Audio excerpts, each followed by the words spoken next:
Imagineu-vos que som al segle XIX, sou un metge de Barcelona, acabat de sortir de la universitat, i us ofereixen d'embarcar-vos en un vaixell comercial que fa la ruta Barcelona, Àfrica, Carib. Pugeu al vaixell i de sobte us trobeu que un cop arribats a l'Àfrica embarquen centenars i centenars d'esclaus. Embarquen il·legalment, perquè en aquella època estava prohibit el tràfic d'esclavisme. Doncs això és el que li passa al nostre protagonista, a l'Antoni Riubó, que puja en un vaixell esclavista, il·legal, i ha de combatre, entre cometes, aquest comerç a alta mar durant 2 mesos.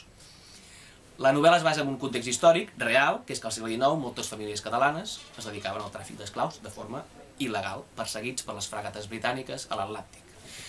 I Antoni Riubó, el nostre protagonista, lluita desesperadament al mig de l'Atlàntic per alliberar els